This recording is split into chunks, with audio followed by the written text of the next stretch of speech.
Full A plus വാങ്ങുന്ന കുട്ടികൾക്ക് career choice ഭയങ്കര ഡിഫിക്കൽട്ട് ആവുന്നുണ്ട് പല സമയത്തും. എന്താണെന്ന് വെച്ചാൽ അവന് മാത്സിൽ എ പ്ലസ് ഉണ്ട്, സോഷ്യൽ സയൻസിന് എ പ്ലസ് ഉണ്ട്, ഇംഗ്ലീഷിനും എ പ്ലസ് ഉണ്ട്.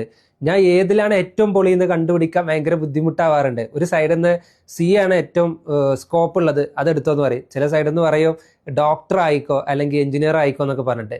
ഇതിൻ്റെയൊക്കെ അപ്പുറത്തേക്ക് കരിയർ ഡിസിഷൻ എടുക്കുമ്പോൾ നമുക്ക് എന്ത് ചെയ്യാൻ പറ്റും എന്നുള്ളതല്ല അവിടെ ഒരു ഫാക്ടറായിട്ട് വരുന്നത്.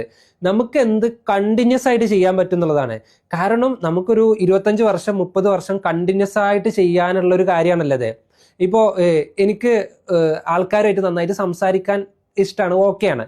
അതിൻ്റെ അർത്ഥം ഞാനൊരു ട്രെയിനർ ആവുക അല്ലെങ്കിൽ ഒരു HR പ്രൊഫഷണൽ ആയി കഴിഞ്ഞാൽ അടുത്ത 25 വർഷം ഡെയിലി രാവിലെ എണീറ്റ മുതൽ തന്നെയായിരിക്കും പണി. അതിന് പറ്റുമോ എന്നുള്ളതാണ് അടുത്തൊരു ചോദ്യം ഉള്ളത്. ഇനി അതല്ല, എനിക്ക് മാത്സ് ഇഷ്ടമാണ്. മാത്സ് ഇഷ്ടമാണെങ്കിൽ കണ്ടിന്യൂസ് ആയിട്ട് പ്രോബ്ലം സോൾവ് ചെയ്യുന്നത് അല്ലെങ്കിൽ പസിൽ പോലത്തെ കാര്യങ്ങളൊക്കെ കണ്ടിന്യൂസ് ആയിട്ട് ചെയ്യുന്ന ആൾക്കാർക്ക് സോഫ്റ്റ്വെയർ എഞ്ചിനീയറിംഗ് ഒക്കെ ആയിരിക്കും. ഇനി അതല്ല, ഒരു മാത്സ് പ്രൊഫസർ ആവണമെന്നുണ്ടെങ്കിൽ രണ്ടും എൻറ്റയർലി ഡിഫറെൻ്റ് ആണ്. അപ്പോൾ ഇവിടെ ഒരു ഫാക്ടറായിട്ട് എപ്പോഴും നിൽക്കേണ്ടത് ഈ അടുത്തൊരു 25 വർഷം അല്ലെങ്കിൽ ഒരു 30 വർഷം കണ്ടിന്യൂസ് ആയിട്ട് എനിക്ക് തന്നെ ചെയ്യണം, അതെന്നെ കൊണ്ട് പറ്റുമോ എന്നുള്ളതാണ്. അല്ലാതെ എനിക്ക് ചെയ്യാൻ പറ്റുന്ന എല്ലാതും കരിയർ ആക്കണം എന്ന് പറയുന്നത് പോസിബിൾ അല്ല. ആ ഒരു വ്യത്യാസം തിരിച്ചറിയുക എന്നുള്ളതാണ് കുട്ടികളിൽ നമ്മൾ വളർത്തിയെടുക്കേണ്ട ഒരു സ്കില്ല്.